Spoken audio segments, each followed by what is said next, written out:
Well, good evening, everybody, and welcome to this evening's event. Welcome to Jesus College, whether this is your first time here in person or you're regular, or if you're watching us from online, welcome virtually to Jesus. We are a very old institution, not quite as old as the period our guest specialises in. We were originally a 12th century nunnery, and we continued to be a nunnery until 1496, where the story is that the Bishop of Ely came to see how things were going. He found that there were two nuns left. One of them was rather aged and the other was of ill fame. And so he kicked them out and turned it into an all-male college, something we corrected over 40 years ago, I'm pleased to say. But we have had a lot of amazing people here since then. We've had Samuel Taylor Coleridge, we've had Archbishop Cranmer, we've had Thomas Malthus, we've had Lisa Jardine. Most recently, perhaps Clean Bandit and Rockabye, who some of you at least will know, but there's many, many more. The Intellectual Forum is much newer. So we came with this new space about 5 years ago, and our aim is to get people to think and talk about really interesting things. So we've had, again, fantastic speakers from around the world. We've had the Assistant Director General of the World Health Organization. We've had Jimmy Chu. We've had the executive producer of The Simpsons, Al Jean, and lots more, as well as showcasing some of the amazing work done by our own academics. And much of this is on YouTube if you want to catch up. One particular highlight, because I see him in the room, is Professor James Claxton, who gave a wonderful talk about taboo language. And the only problem is you have to show that you're over 18 to be allowed to listen to it, because apparently, YouTube has rules about that. And there's a whole lot more. So please do come along to some of our other events. We're going to run this with me first talking to our guest. I'll sort of have a few questions prepared, and that will take, I don't know, 20 minutes, 25 minutes, see how much it is. But then we really want to focus on questions from you, the audience, both here in the room and online. If the technology works, you will be able to use the Q&A feature on Zoom to put questions in, and then I will try and take those. We'll try and keep this going as a nice, informal, relaxed conversation. So hopefully that will be quite a lot of fun, because it is a huge pleasure to have a real star with us tonight. Mary Beard is known to many people as an academic working on Roman civilization, much more as a broadcaster, a journalist, a public intellectual in many senses, if I'm allowed to say that. But and we'll go through some of those. I'm not going to do the full list of honours because I think I only allocated 20 minutes for this first stage of things. But can we just start off, Mary? How did you start off? Can you tell us about your early life? What inspired you to have the career that you've had? That's a terribly difficult one. I'll give you my own self-mythologized version of that, because it has to be. I was brought up in Shropshire, in rural Shropshire. My mum was a village schoolmistress. She had the one regret she had in her life was that this was, not just before loans, it was before grants. She wanted to go to university, her parents couldn't afford it. She could do 2 years teacher training and became a primary school teacher. And my dad was an architect. He'd not done a degree either. I was the first person in my family to do a degree. Why did I kind of go classics wise or the ancient world wise? I mean, the story I tell, and it's true, and it gets truer the more I tell it, but I still think it's true, is when I was about 5, my mum said, because we lived in the back of beyond, I ought to go and see London. And so we had a long weekend in London, and we went to the British Museum. And I really wanted to see the Egyptian things, because what does a 5-year-old want to see in the British Museum?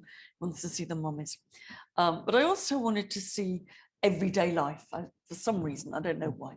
And people who can remember museums back then, which is I think not many of the audience, but a few, will remember that they were not child friendly. Every case was somewhere up there. And we went to the Everyday Life Egyptian Gallery, and my mum said, "Oh, look, there's a piece of 3,000-year-old Egyptian cake at the back of this case." Right? Wow, it's more exciting than a mummy, I can tell you. And I wanted to look at it. How could you not want to look at it? And I was, a quite big 5-year-old, and she was trying to lift me up, and she got the bags and everything. and it must all have looked a bit awkward. The guy walks past and says, you know, were we trying to see something? Yeah. And I said, yeah, I was trying to see a bit of cake at the back. And it was very hard to see. He gets the key, gets a key out of his pocket. He unlocks the case and he brings the cake out. And I have self-mythologized this, but that was utterly memorable. Utterly memorable, not just because I could get my nose into this Egyptian 3,000-year-old carbonized cake, but there was a kind of message in there. You know, there was a message about opening museum cases and you know, people helping you, people letting you see things. You know, the idea that your interest, you know, would be facilitated by somebody you didn't know. You know, and if I get, you know, really cheesy, and this is really cheesy, I kind of think, well, that somehow was what I wanted to do. You know, what do academics do? What does somebody who does Romans on telly do? What is that? Well, it's really opening museum cases for people, whether virtually or really. And that was where it started. I then became a terrible SWAT, and the rest is, you know, history, really. Very much so. And we'll come to that, but it's really quite amazing story. I love that analogy that this is sort of how you see your role as opening that up, and because not all academics do see that as their role. Well, I hope they do. I mean, you know, I think that, you know, yeah, I'm saying this with James Claxon here, but you know, and I watched his talk on dirty language. I think that, you know, people do it in different ways. You know, and I think that you know, maybe there are people in universities, maybe there are people in this university, you know, who have an entirely selfish view about what studying the subject they do means. You know, if there are, I haven't met them. You know, I've been here 40 years and I've not met somebody like that. Now they have different ways of doing it, and thank heavens they do.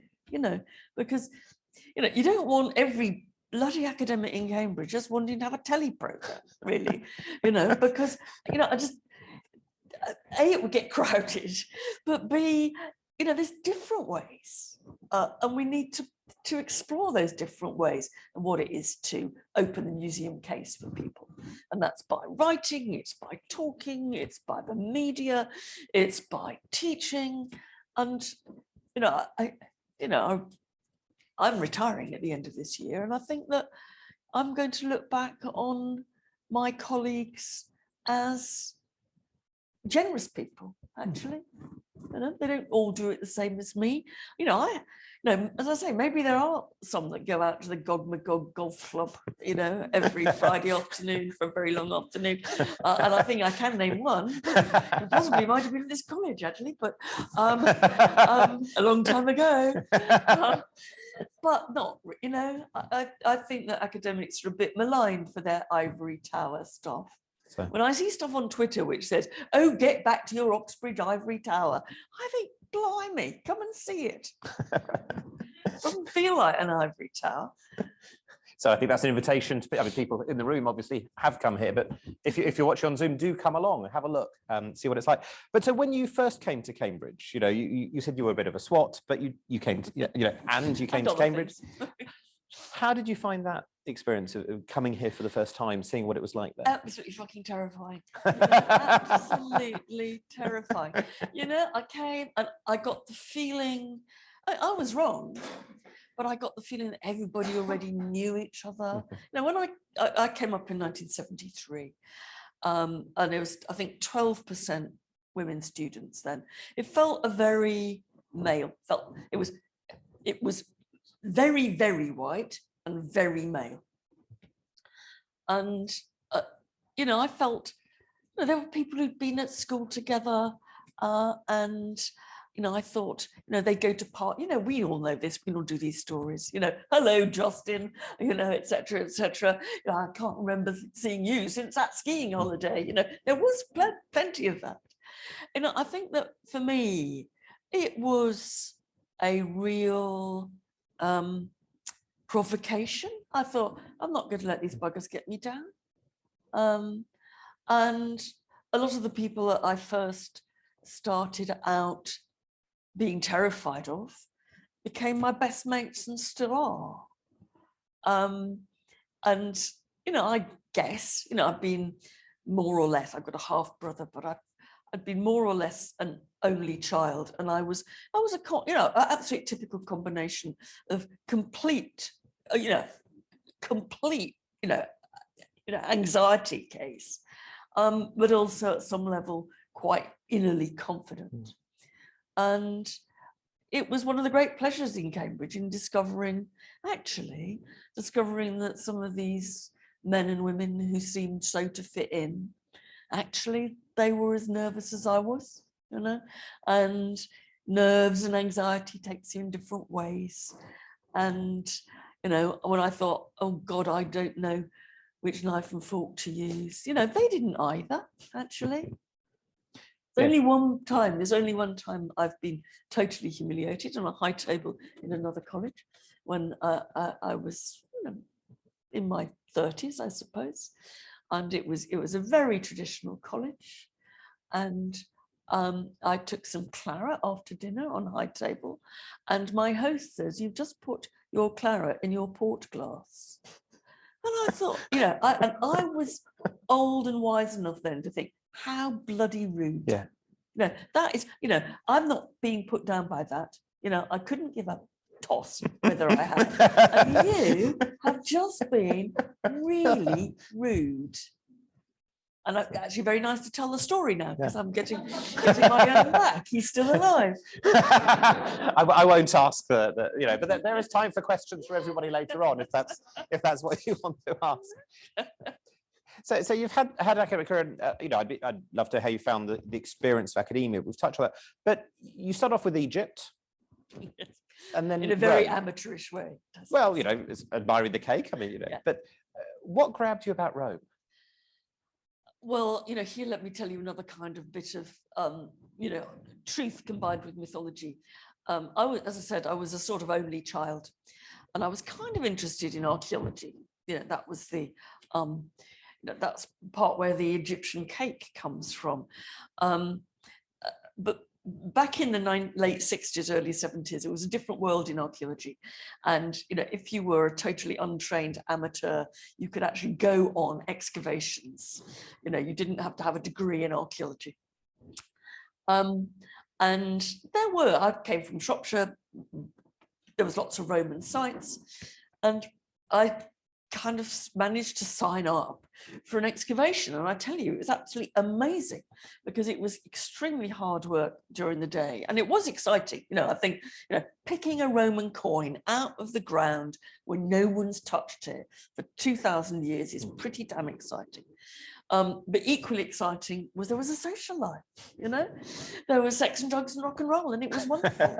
And my parents thought that I was going off being a nerd digging up a Roman villa, and I was, and it was great, and I was having a wonderful time, and it somehow engaged me, and I made friends, and I saw also, I said I was a SWAT, and that was true in a way, but I also saw that people who were cool were interested in the past, people who I rather kind of liked and wanted to be like, and that being a SWAT could be sexy, I think.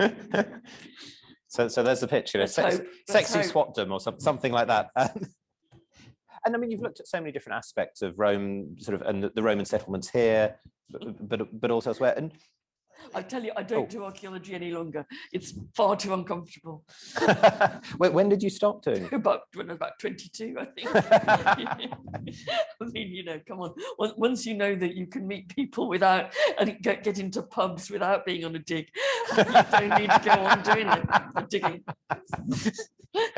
Oh God, I keep forgetting there's other people watching this.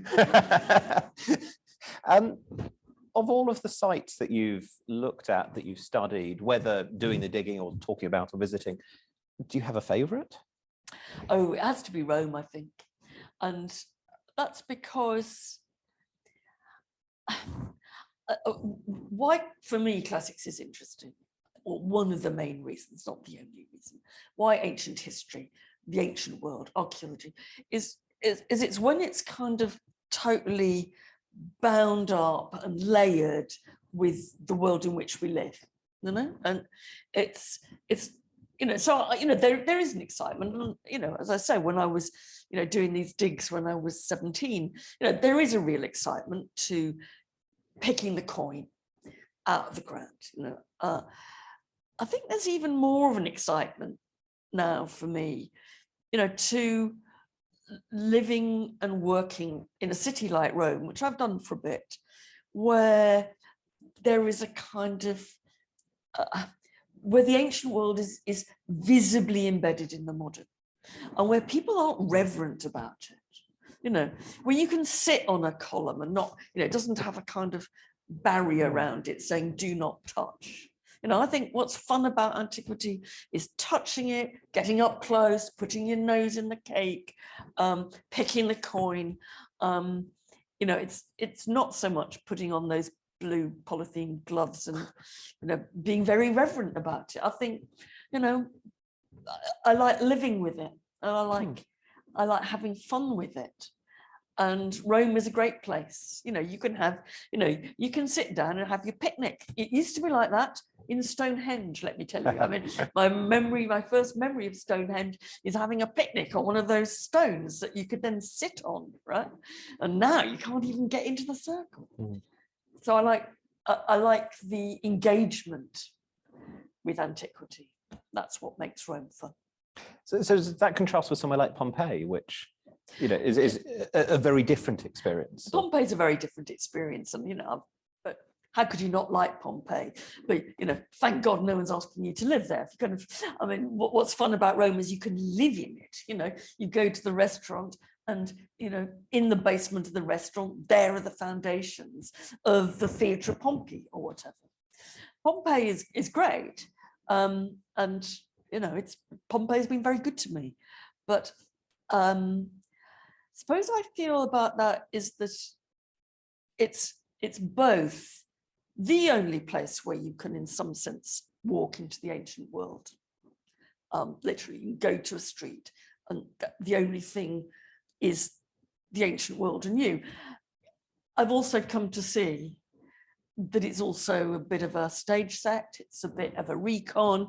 I think it's wonderful, but look at the state of Pompeii when it was first excavated, and it didn't look like it does now, right? And you said this, when I've been filming there, one of the disadvantages, but also advantages of going to a place like Pompeii with a film crew is that you sit for hours and hours just doing nothing. It gives you a chance to listen to what people are saying and to watch and to kind of think about their experience. And the number of people who will come into a house and say, God, this is amazing. Even the roof survives. And you think, what do I say now? Do I say, sorry, this was built in 1878, or do you just kind of let people, why not let people enjoy the fantasy? When people visited Pompeii, when Brits visited Pompeii in the 1830s or so, they used to say, it looks as if this is a town that's just been invaded by the French. And what they meant, it's a complete bloody wreck. And it's been reconstructed. I think it's a lovely reconstruction. It's like going to Knossos, the Minoan palace that was built by Arthur Evans in 1900 and something. I mean, I think these are all dead interesting. They're not quite like Rome. And I mean, there's also issues which you've written about what's missing from the record. The things that we can find from a couple of thousand years ago and things that are just gone permanently. There are all kinds of things that God, like the voices of slaves, the voices of women. I suppose what I've seen is that if you look hard, you can find some of that. Yes, there. The idea of hearing the voice of an enslaved person, that's beyond our grasp, I think. But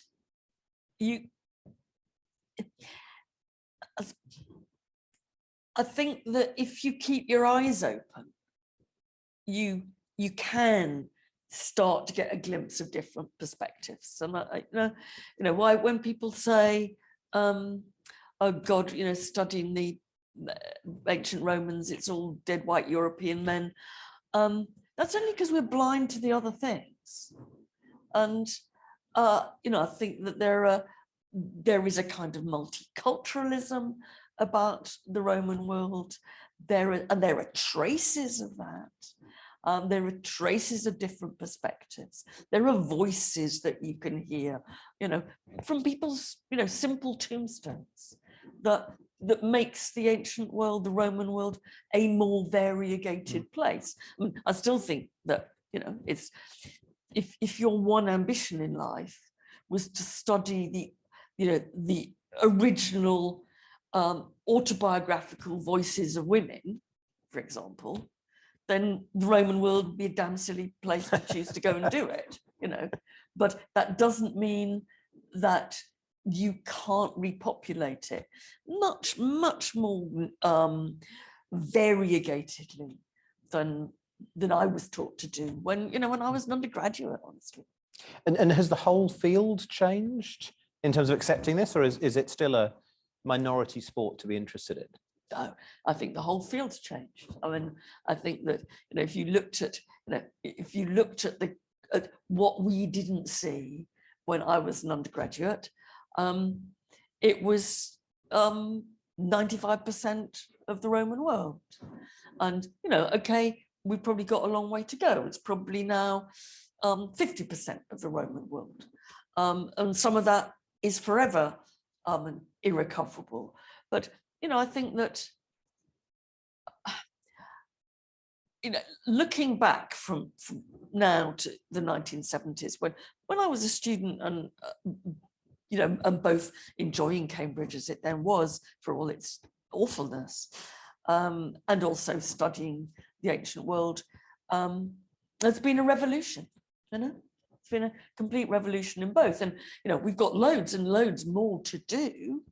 For heaven's sake, you can only see the kind of issues of diversity in all sorts of senses that we need to address.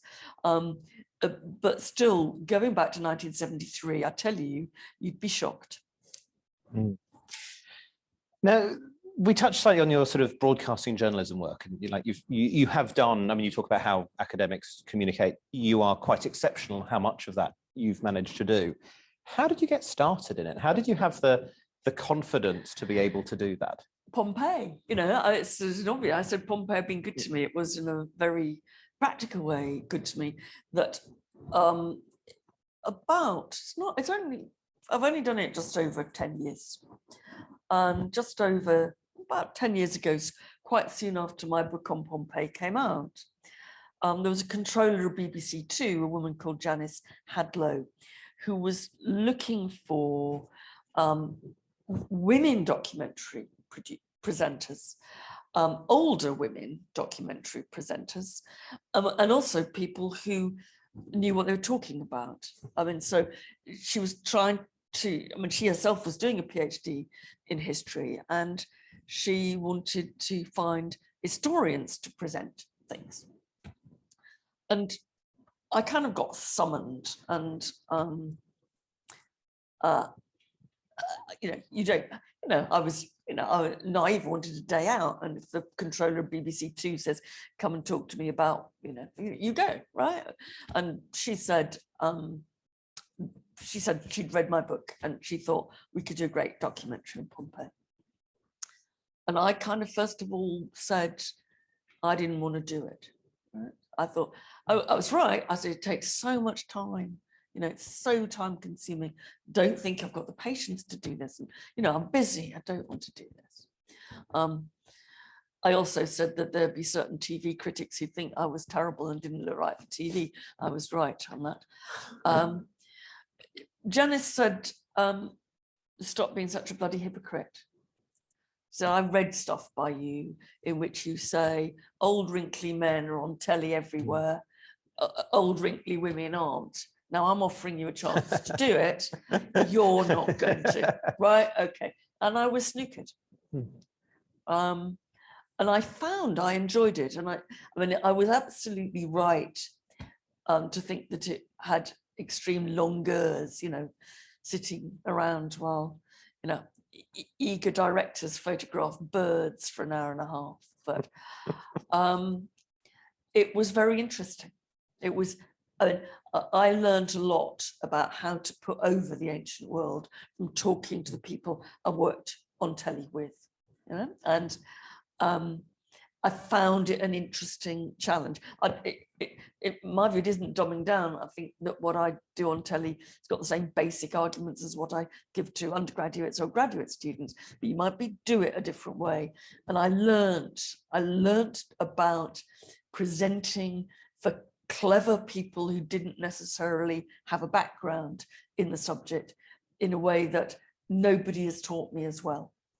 And I guess I was very lucky, I had one stipulation when I went in after Janice had said, you're going to do this.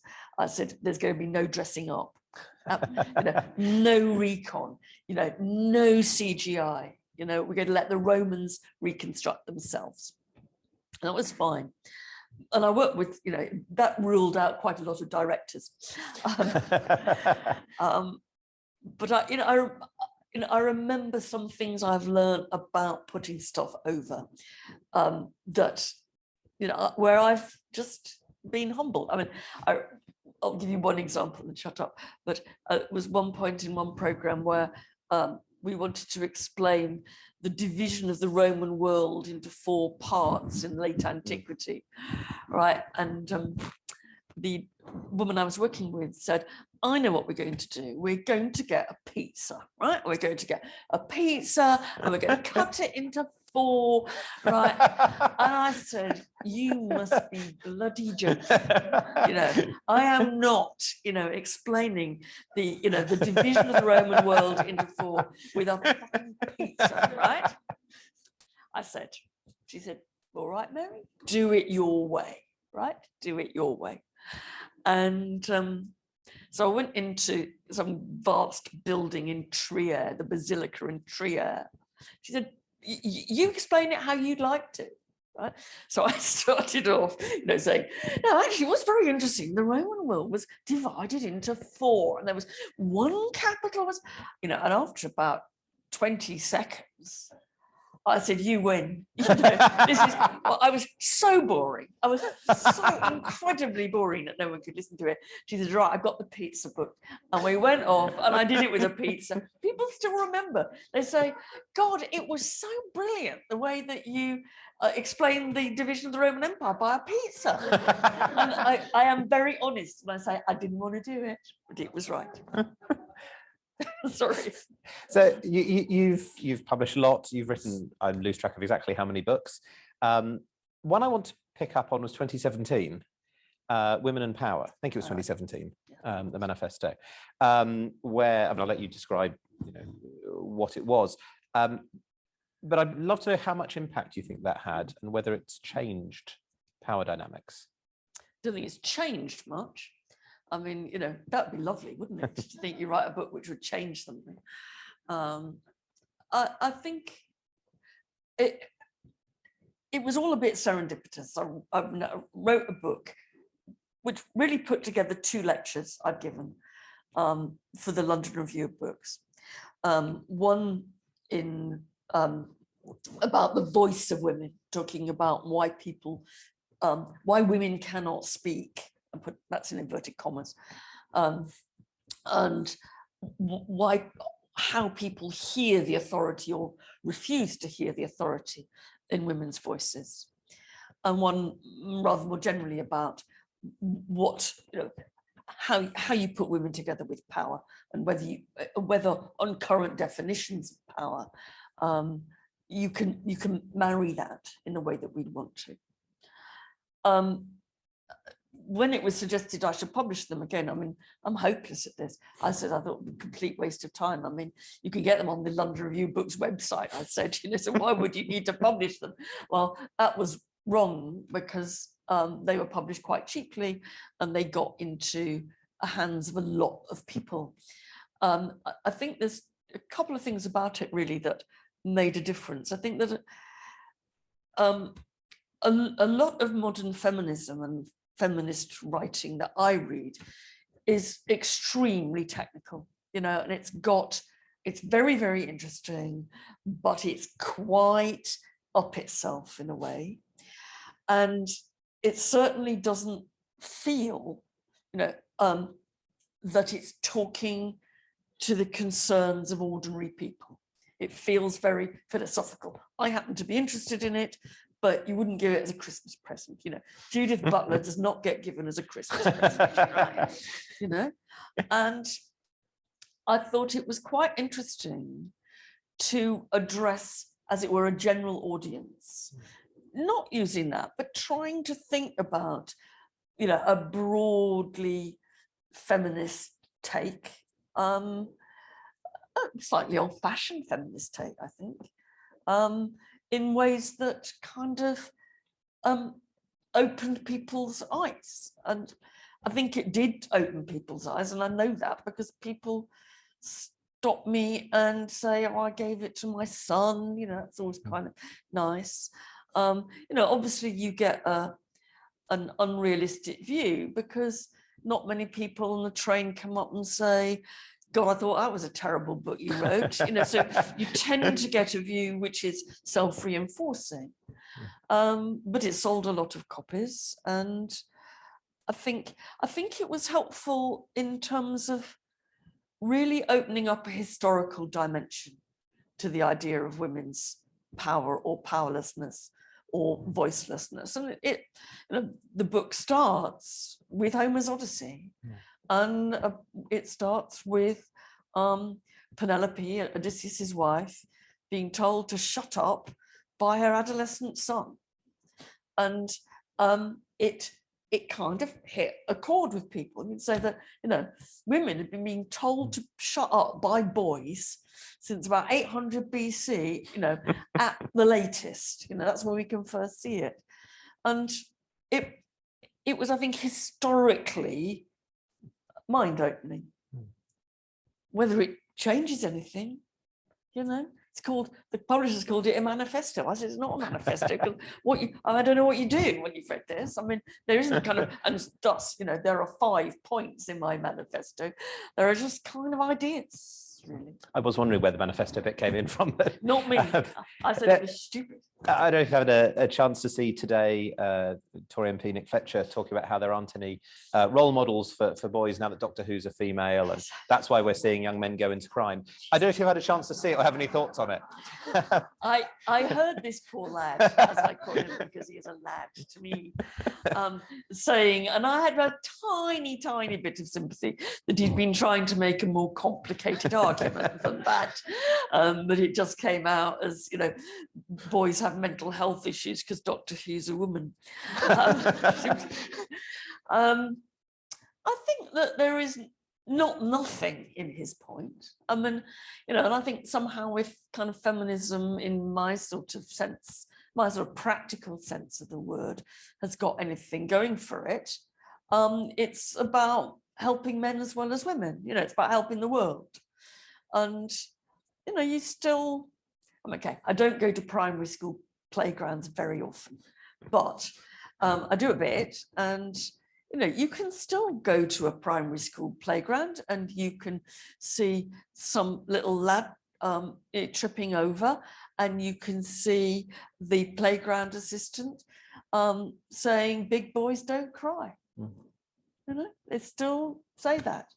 And, you know, in a sense, the other side of feminism is that, you know, it offers different versions of how you could be male as well as female, one would hope. There's lots of things I'd love to keep talking about, but I do want to bring in questions. We already have a number online that have come in. So we just do get ready with some questions, but you're nearing the end of the sort of paid for academic career, at least. You're very pleased about that. And you know, there's been lots of stories, you know, you set up these scholarships, but what's next for you when you are freed from the university duties? Just occasionally, I'm going to have a morning off and read the newspaper. Right? Just occasionally. That's my big ambition. I want to, look, when you get to be 67, you reckon you've got to do everything now because you don't know how long now is, right? And I've got a load of things I want to do. I want to finish some books. I want to make a bit more telly, before I go into the care home. Right? Occasionally it'd be nice to accept an invitation to go and talk somewhere for no reason whatsoever, apart from the fact that it seems interesting, and that's got, I'm very busy. I think, I don't know a single one of my colleagues who's not very, very busy. And, I've done this since, I got my first job at King's College London in 1979, and that's long enough, It's not, I've done my bit. I've done most of the things that I wanted to do, and it's time to let somebody who hasn't got a job get a job, right? Happily, I'm looking at the strike here, I will still have a decent pension, and I totally accept that that's under threat, but it's you've got to let people in at the bottom, otherwise you don't want people my age running things the whole time. I will sound off about what I think, but that's different, that's different. So, and I have to say, it's so classically academic that retirement means I can do the writing and the talking, all the things that people went into academia for. But yeah, I won't have to fill in a form online or do an online course. Very satisfying. I won't ask what else you're particularly looking forward to doing. But I think it probably is now about time to sort of hear questions and thoughts from here. What I might do is just try to take sort of 2 or 3 at once. I might try and do 2 here and have a look at the ones online. If you can just put your hands up, then I'll get the team with the microphone. So there's one at the front here, and there's one right in the back corner there to start with. Hi. If we're to take climate change and the science of climate change seriously, then we're really looking at an existential threat to our society over the next century. What can we learn from the ancients about these existential threats to our society and our way of life? Can I take the one at the back as well? Yeah. And then, So. Hi, thanks for being here. I'm interested in what you say about how the Romans were in many ways quite multicultural. And I wonder if you think there's anything for us in Britain today to admire about Roman multiculturalism or not? I'll lead you those 2, and then Okay. They're both quite big. I don't think, and this is in a way an answer to both questions, but I will then diverge, right? I think that there's not much we learn from the Romans. But I do think they can help us think differently about ourselves.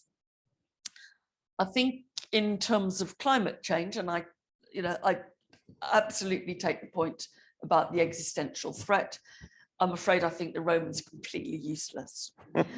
I think that the ancient world is not useless in every analogous existential threat. And I think that in relation to the pandemic, for example, the sense of cultures that grappled with the idea of plague and talked about it and thought about its consequences, both in similar and different ways from us. I think it helps us stand outside ourselves. I'd love to say that I thought that there were ways of thinking about climate change that the Romans would help us with.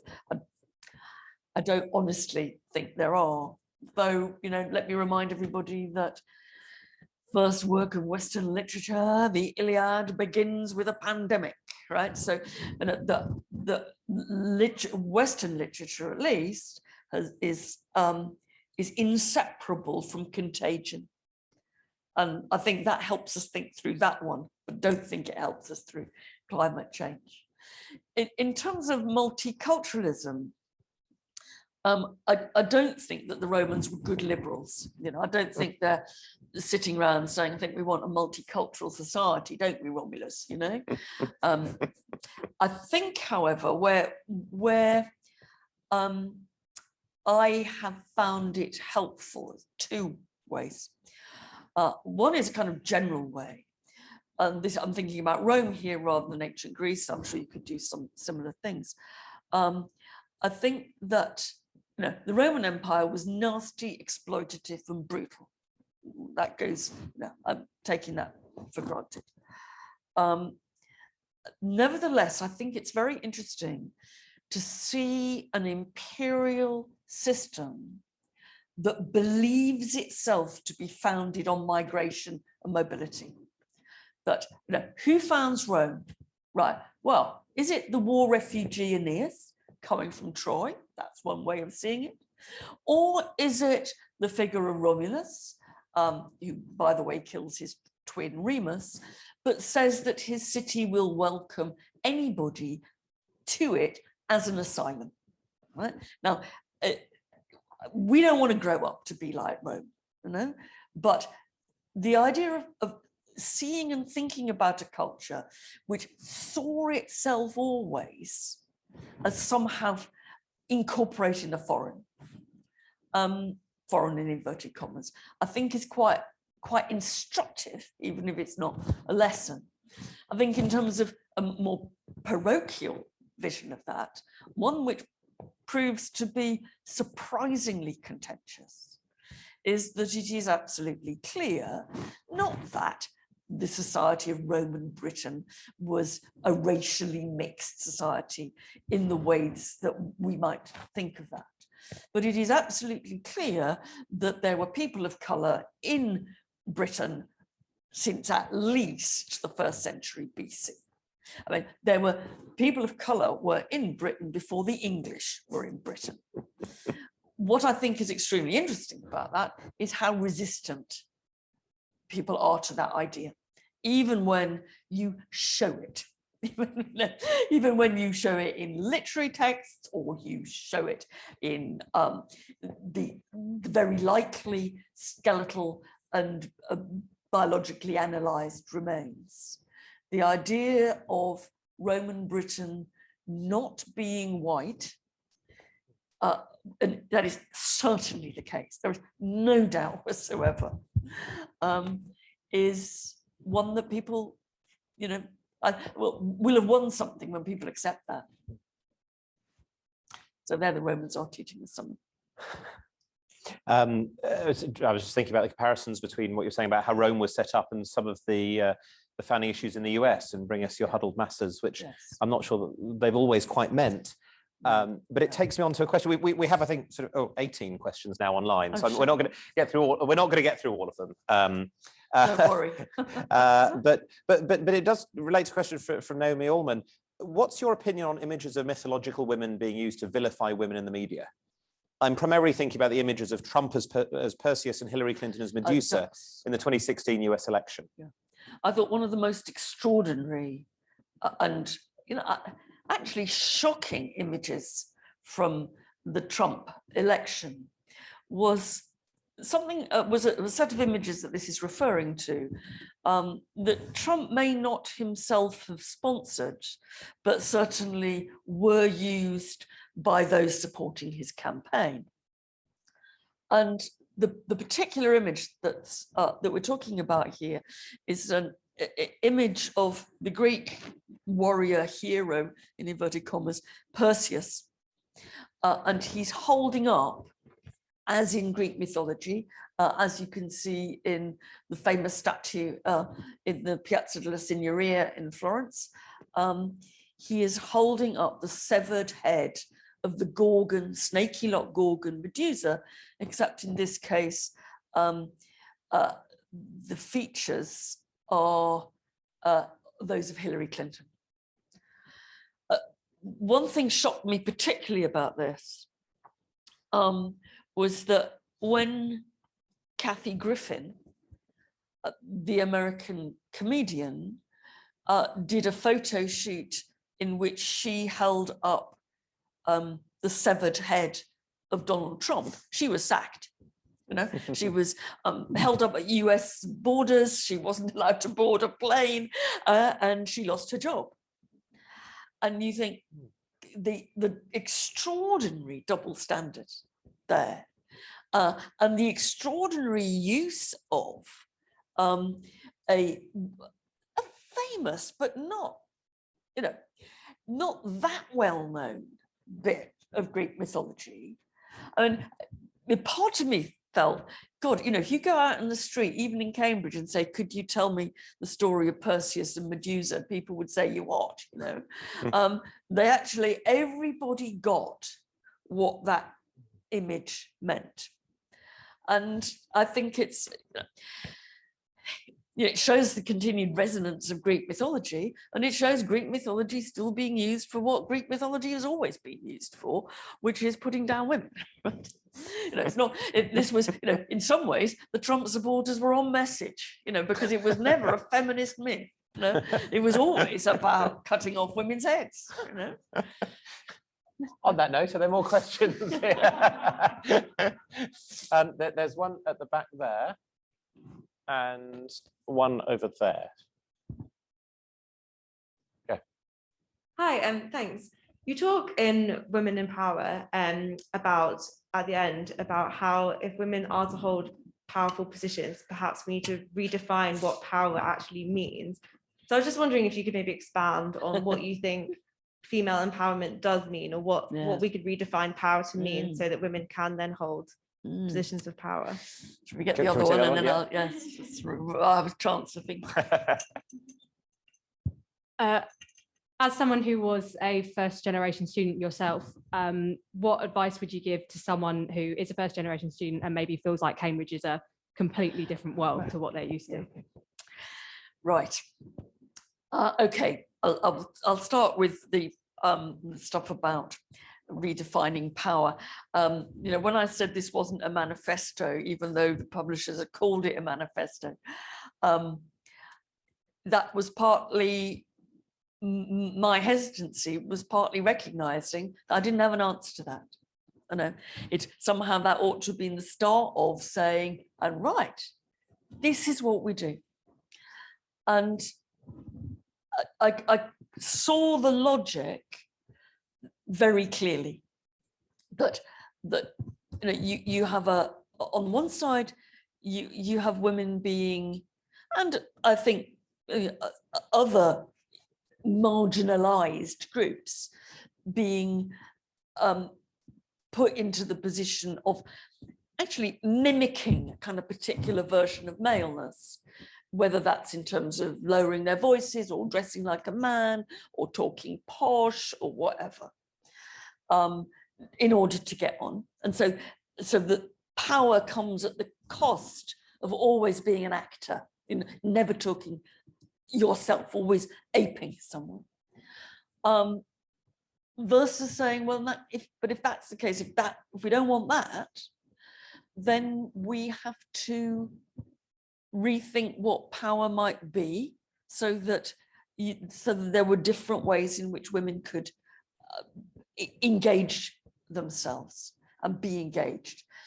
And I think in the broadest terms, I suppose, you know, I'd like to support the decoupling of power and celebrity. I'd like to kind of, I don't mean this in a wishy-washy way, but I mean thinking about what power is kind of for, which is sort of getting things done, right? And I'd like to uncouple the idea of leadership from power. You know, one thing I can't bear, and this university is, you know, just as much a culprit as anything, you know, as soon as you get to a certain age, they want to send you on a leadership course. And I think, right, so who are they, you know, where's the followership course then? You know, how, you know, what happened? Are we all going to be leaders?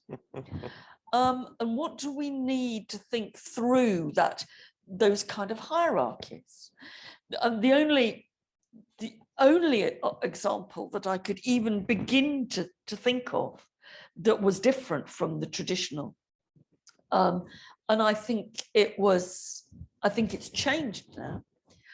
I thought that Black Lives Matter had actually, I thought when I was writing that book, people knew about Black Lives Matter, but they couldn't name the women who were, as it were, the leaders of Black Lives Matter. It was then an organization which, in a sense, didn't have that kind of celebrity, traditional sort of imitating male thrusting kind of whatever. I don't know if it's the case, after 3-4 years.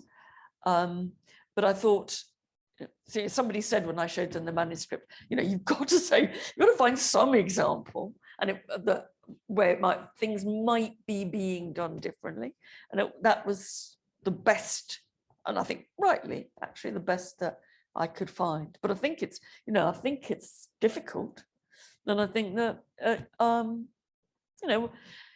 I suspect people would say of me that I am guilty of what I criticize. That in a sense that I'm, that I'm a kind of female version of male power. I suspect they would say that. And I suspect that wouldn't be entirely untrue. I hope it's partly untrue, but it's probably not entirely. Mm-hmm. On the question about being first gen, I think that, as I said, I was terrified, I thought somehow this was a place where everybody else knew how it worked, and mums and dads, and had all been there, and I went to Newnham, and they, interestingly, and I suspect they still do, they congratulated themselves on how many daughters of previous students they had in the college, and I thought, that really leaves me out, doesn't it? My parents hadn't even, got a bloody degree, let alone were daughters of this house, as they called it. Blimey. I hope they don't do that now. I try not to listen. But the turning point for me when I saw that it was a bit of a sham on the other side, that the people I thought were so confident and knew how things were, how everything worked, they were putting up a bloody good act, but they were terrified too. And they didn't, as I say, they didn't know which knife and fork to use, and who the hell cares? And I think one has to have a don't let the buggers get you down, and one has to ignore, one has to come to terms with one's imposter syndrome. I think it's good for people to have imposter syndrome, because if this university was full of people who thought, I really do deserve to be here because I'm so much cleverer than all those other people that I knew, God, it would be a terrible place. So I think a bit of imposter syndrome is good, as long as it's not crippling to you. And, anybody who thinks they've got a university like this sussed when they're a student, we know they're telling a lie. And it was that everybody, everybody's anxious, and in some ways they're more anxious of you than you are of them, or try telling yourself that anyway, because it's usually true in part. I'd like to go back to some of the questions online. We have a couple hundred people who are watching this, so we couldn't fit everybody in this room. And just a couple of things. So one, by the way, is somebody says that we should nominate you to be the next Doctor Who. Maybe that's a thing you should do. One of my finest, most cherished moments was when I got a terribly little prize presented by Peter Capaldi. Oh, God, but I've made it. So, maybe there is some, we'll have to see. We have a range of people from sort of all around the world, from a university in Ecuador and elsewhere. I want to have a couple of questions, though. So one is from, actually, I don't know if this is our youngest audience member, but possibly, from Sophia, who's 10, who says, what do you think about the Roman mysteries books for children? Wonderful. Caroline Lawrence. I think she's absolutely great. When people say, can you recommend anything? People often tweet, say, what could you recommend for sort of, 8 to 13-year-olds about Rome? I always say, Caroline Lawrence's Roman Mysteries, because Caroline was actually in Cambridge when I was. We're contemporary. She's American, but she came here to do a diploma in classical archaeology. We were together in Newnham, and she's damn good because she knows her Roman archaeology, but she has a fantastic gift of storytelling too, and so it's it's more or less with a bit of license occasionally. It's kind of accurate. It's a lot more interesting than quite a lot of factual books that are written for kids about the Romans, and she's it's a good read, and she's great, and it's it's one of Cambridge University's great successes in classics, actually, is the Roman mysteries that we don't celebrate enough, even if Caroline thinks that Cambridge have not much to do with it. So there you go, Sophia. I hope that's interesting. You should definitely read that as well as Mary's books, and Judith Butler, I think, for Christmas. Judith Butler. I hope that I've done Judith Butler's Christmas sales. Really good turn. But moving just to a slightly older, I mean, I don't know the age, but Karen Crowe says, I'm doing an MA in classical studies, so I'm assuming older than 10. I'm assuming she is. What tips would you give to somebody who's currently a sort of undergraduate or graduate student in classical studies?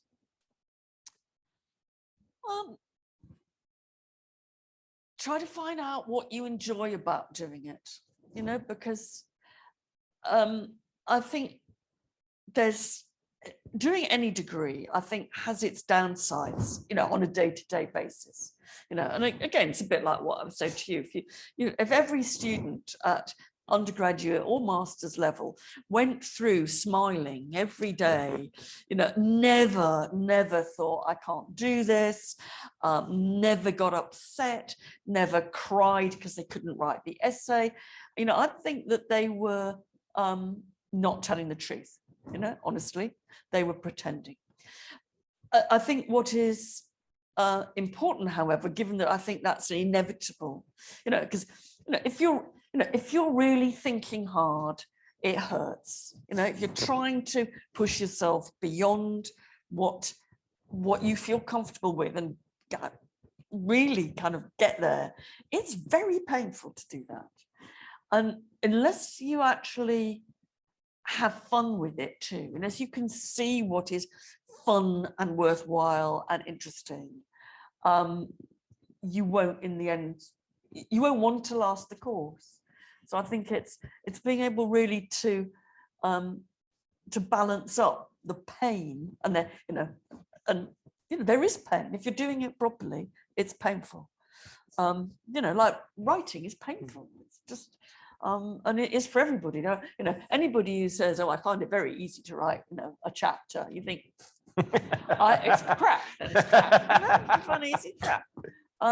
But you have to have that sort of sense that in the end, that it's what you want to do. That it is actually interesting, or it interests you. And I think that's the key, because it's tough. When I look at our master's students, and perhaps even more than undergraduates, they have to keep going so hard and learn kind of such a lot and kind of up their game to from undergraduate to often would be PhD level. It's very hard. I'd like to come back to another couple of questions from in the room. We do then have some more here. There's one up there.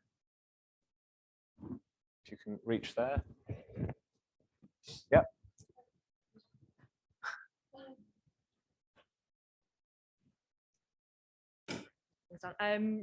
It's really, really interesting to hear about like your thoughts on children's literature. We're all training to be secondary school history teachers. So I was just wondering about your thoughts on like classics as a subject in comprehensive schools. Is it completely dead? Is there a chance of sort of bringing it back? Is it worth bringing back? Obviously, I'm sure you would say it was, but yeah, but do you think it's possible to bring it back? Because at the moment, it's such a preserve of educational elite and independent schools. Yeah, you wouldn't expect me to say, do you know, I think we could do without it. I think it's a really, valuable subject for introducing people to themselves, actually, not just the ancient world. I mean, it's a place where, you know, you can really talk in a relatively safe space about some of the things that you want to talk about, whether that's gender, whether that's race, whether it's empire, whether it's slavery or whatever. So I think that, you know, even leaving aside, you know, literature, you know, I happen to think that to be able to read Tacitus in Latin is worth learning Latin in order to do, but I'm sure others would disagree. But leaving that aside, there is a way that it talks to us about ourselves in a way that I think is extremely productive. And you know, the kind of conversations that I've had over my career here with students about things like religious persecution or whatever I've had in relation to the ancient world that I would find very hard to have in relation to the now. I'm not going to say, because I think it's not true, you know, that classical civilization is, you know, somehow the acme of world culture. You know, I don't think the Romans were nice. I think there's very little to admire about ancient culture. I'm not interested in it because I think it's good. I think it's very, very interesting. People often say, "Oh, you must love the Romans." You think, what? You know, I think they're interesting. I think they're worth studying. They're worth studying because they help you think about you, and also they help you think about the kind of deepest form of history that, you know, they're under our feet. You know, I feel guardedly optimistic about the future. I mean, the other day I went to visit an academy school in London, and it's quite new, and it was an extremely interesting school. It was they got a group of kids who'd been airlifted out of Afghanistan, learning English in it. It was very, you know, mixed in all kinds of ways, and everybody did some Latin. And I sat in a lesson, and I came away actually so admirative of school. I mean, I shouldn't tell you this, should I? I thought the energy, the stamina it requires to teach these kids, you know, hour after hour, you know. So, you know, I thought, well, if I give a bad lecture, they just walk out, you know. You know, they don't kind of start to kind of throw things. You know, it's kind of, you know, I don't know.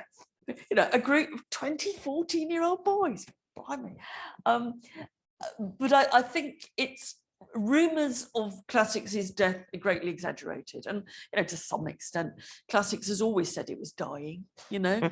I mean, it's been saying it was dying since about 200 AD. You know, and that's what partly keeps it going. The Classical Association, the kind of the venerable umbrella organization of classicists in this country, was founded in 1901 or something, because they thought the whole subject had got no future and they had to save it desperately. We now look back to 1901 as if it was the glory days of, you know, when classics was absolutely kind of, you know, so embedded that you couldn't imagine a world without it. They didn't think that. They thought they were going down the tubes.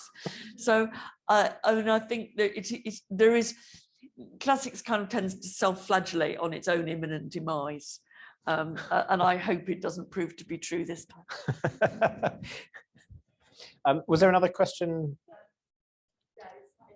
On and sorry that you have to feel like you're repeating yourself, but with all the constraints of the curriculum that we're trying to teach, I was wondering what area of antiquity would you love to be seen being taught in schools to children that we don't get the opportunity to do with the curriculum and everything that goes on with it? I'm not sure I'd want to be quoted on this. This is everybody, all you 200.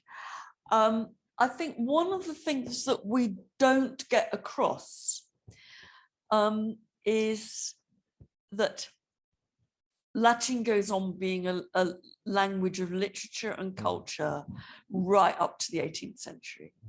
And somehow, for all kinds of disciplinary, pedagogical reasons, in schools, you know, we stop in the 1st century CE. And it, you know, and in no way do I want to sort of demote the study of Virgil, you know, but the idea that Latin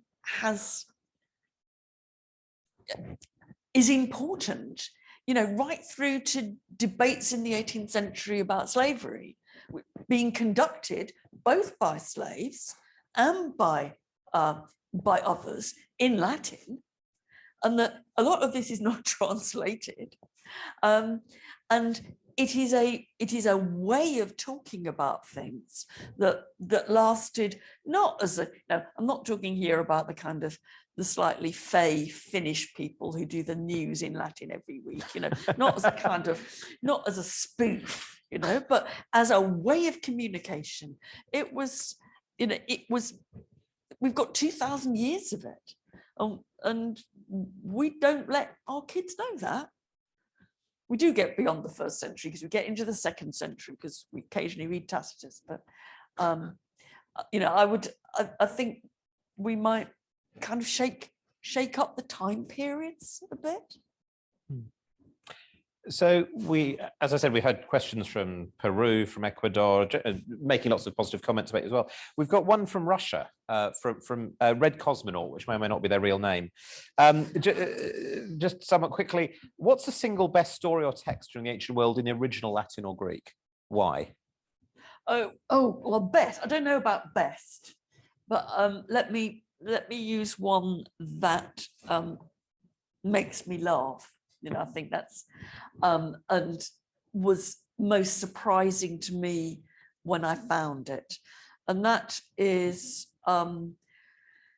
Seneca's 1st century CE skit on the deification of the Emperor Claudius, and it's, you know, I would confess, you know, I'd concede that there's not much in Latin that makes me laugh, right? Not much. You know, don't try Roman comedy if you're looking for a laugh, right? That'd be a very bad place to go. But actually reading this kind of witty, part slapstick, part intellectual piss-taking of the idea that the emperor was going to become a god. You know, we always think, oh God, aren't the Romans weird? They think that emperors, you know, become gods, they're deified. How odd. But actually, Romans debated that too, and they did it funnily. You know, it's kind of, you actually sit there and you laugh at silly. I mean, it's not exactly politically correct, I'll tell you, but you laugh at Claudius kind of struggling up there, and then the gods decide they don't want him. You know, because who would want this kind of, you know, this character to join them? And, you know, when I discovered that about Rome, I thought, wow, you know, wow. So at the risk of delving into politics, there was a comment from Terence Day who says, one memorable video of yours I remember was when you promoted Roman classicism against Boris Johnson, promoting Greek classicism. What was your memory of that? Beating him.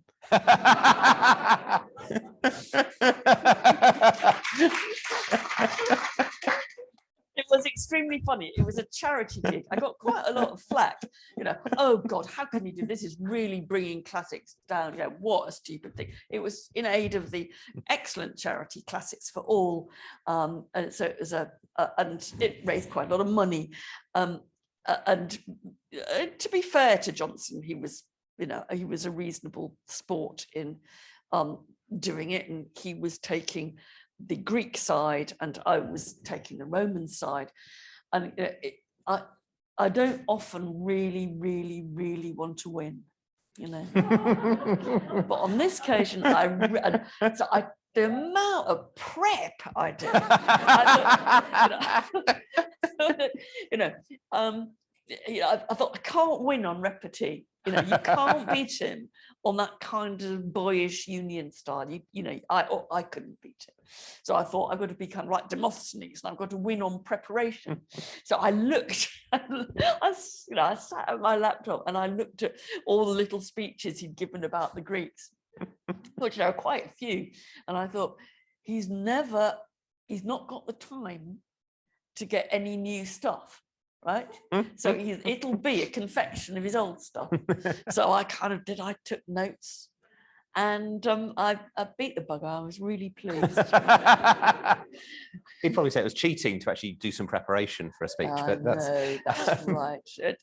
You know, but what I thought was very interesting about it in retrospect, when I got over my smug self-satisfaction, was that the kinds of arguments that he uses in politics were mirrored in the kinds of ways he wanted to talk about the ancient world. You know, economy with the truth being one, and he would say anything for an audience laugh, and it was almost as if he didn't kind of think through to facts. No, he was perfectly pleasant. He's been a sincere supporter of classics. Actually, it's not my sort of classics, but you know, I don't mistrust his sincerity at all, or not much. But I remember at one stage he said, the thing about ancient Athens was that gods and men were thought to be equal. Very odd thing to say anyway. But the example he gave was the Parthenon frieze, partly because he wanted to annoy the Greek ambassador in the front row. And so he said, look at the Parthenon frieze, bracket, certainly should remain in England. That's dig at Greek ambassador. Then he said, look, the gods and men, they're exactly the same size. I think I said this. I said, but the gods are sitting down. You know? So they do all fit into the same place. The gods are sitting down. And you think, that didn't know, and nobody kind of picks him up on that kind of stuff. And you can do it in a debate like that. And I think, so if I thought there was a point to it, I think it is a bit about exposing the Johnsonian style of argument. So sticking slightly with the political thing, this question comes from Switzerland, I believe. And going back to antiquity, who were the COVID deniers and anti-vaxxers of antiquity? Oh, blimey. Almost everybody, I think, probably.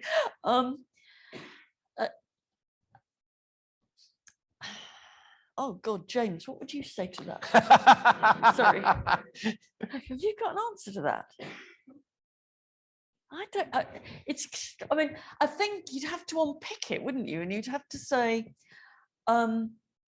why can't we think of the answer to that? It's because, and it's going a bit back, as a sort of connected to climate change here, that there isn't a scientific orthodoxy or an expertise that you could be against. You might say that there are religious dissidents.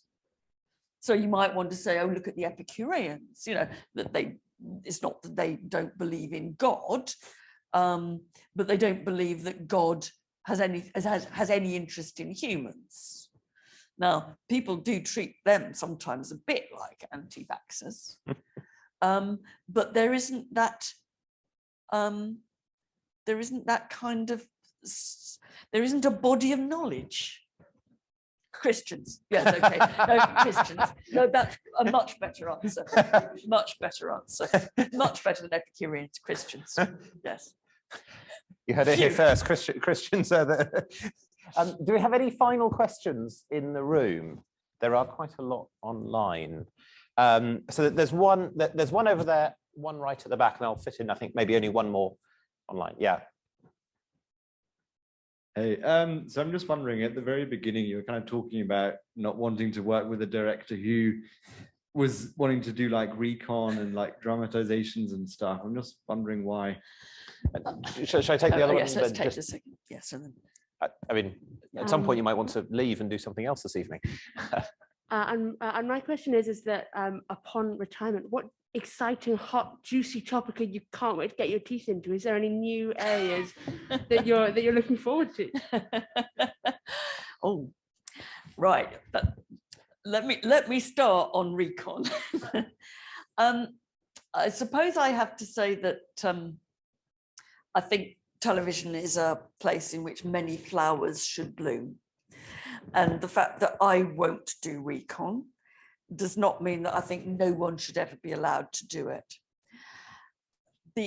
The intellectual argument I had against it was that it was intellectually sloppy, or no, intellectually lazy. That what I wanted to do on telly was to show people how they could, in their heads, reconstruct the world of the Romans. If what you do is you get some not very good actors lying on a couch saying, "Pass the dormouse," you haven't taught them anything. You've shown them something, but you haven't said, "Look, how would I?" You know, I did one bit where we've got a Roman dining couch, and you start to say, well, how do you get up on it? You know, how do we imagine people could eat? What sort of food? I mean, I've now come to the conclusion, nobody ever tells you this, that the Romans must have ate tapas the whole time, because they're lying down, they're on their elbow, they have one hand and no fork, right? Well, all the stories about the whole wild boar you cannot eat wild boar. It is a dining experience which requires enslaved people to cut your food, and then you have tapas. Now, but if all you do is you put some togas on people and say, "Bon, Julia, pass the grapes and the Falernian," you've stopped that. You haven't opened up a learning experience. You've stopped it, and that would be that's my objection to it. It's always terribly silly as well, isn't it? Terribly silly. I love Gladiator, however. I'm not. What am I looking forward to doing? Do you know what I'd really, really like to do? And I'm not. This is pie in the sky. Most kind of big ambitions in my life, I have fulfilled most of them. Or rather, I've decided they're not big ambitions, and therefore I've let myself off from fulfilling them. I'd love to learn Arabic. That's what I'd really like to do. And I know it's really hard, especially when you're 67. But that would be my ambition. So we've had lots more questions online. I think there's 23 that we're not going to get through, covering all sorts of really fascinating things about histories of domestic violence, disability and impairment in the Roman Empire, to cultures, and all sorts of other things. I want to finish with one final question, though. If you were not a classicist, what would you be? When I was an undergraduate, and before I'd kind of drifted into what I did, I wanted to be a prison governor. for rather naive reasons, because I thought it was how you'd reform the penal system. You know, and I hadn't thought through that in order to become a prison governor, you would have to have gone through so many hoops in the penal system that you wouldn't be in a position to reform it. And it was a naive, it was a naive version of how you might effect change there. That is what I wanted to do. Not an answer I expected, but I wonder if there's a prison governor somewhere saying, you know, I really wish I'd been a classicist. So, do tell that. I will tell people who submitted questions online that you know, if they tweet me, as long as it's brief and can be answered in 280 characters, I will reply on Twitter. That's a very bold offer. Do keep an eye out for the answers on Twitter tonight or tomorrow. But Mary, thank you so much for being with us. It's been really utterly fantastic. Really nice. Please join me in a round of applause for Mary.